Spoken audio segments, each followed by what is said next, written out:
Greetings, it's November 22nd. I was about to say 1963. Freudian slip. November 22nd, 2011.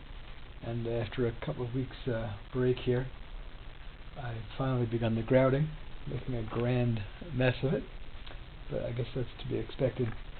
The biggest mess part is that I'm getting grout all over the wood frame, which if I don't get it off soon, like shortly tonight, I'll end up having to spend hours with small files and rasps cleaning. So I'm going to make this short. But anyway, here, as you can see, I've begun in the lower right, and the tiles are, I've got grout between the tiles now, but it's also all over the surface of them. And I think it's going to come along well. And I was thinking, like, wow, it's, I thought about it this morning, but not again until tonight. John Kennedy's assassination, one of those pivotal events in the lives of Americans, and people in other countries as well, who were around at the time, similar to other types of kind of emotionally stirring events that people will always remember where they were at the time when they heard. Like, when did Mount St. Helens blow? May 18th, 1980 for people in Washington State.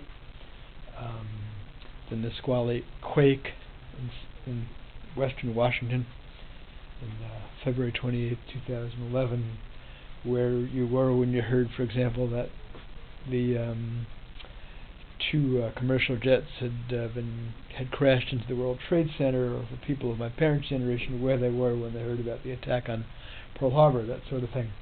Anyway, I pulled out interesting little history to me, because I adored the Kennedys at ages 10, 11, 12, 13. I have my old 33 RPM records, and I'm certain I have not listened to any of these since the assassination. Volume 1 and Volume 2 of the First Family. I don't know if this man's alive still. Vaughn Meader, he did wonderful impersonations of the president. And this is a record I must have bought sometime after the assassination. And I was 13, same year as my bar mitzvah.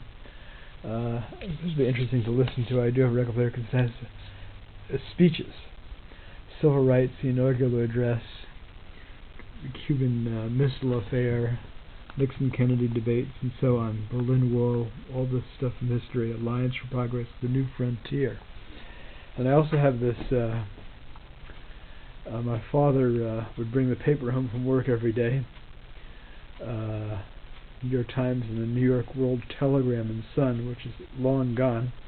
And the edition he brought home was interesting because Kennedy was shot, perhaps fatally wounded, but they didn't extra. But it was unknown at the time whether, it wasn't known at the time they went to press that he had succumbed to the bullet wounds and died. Anyway, that's the story, and continuing my work here now. 1803, is that 48 years later. Okay, take care everybody, to be continued, and I think this will come along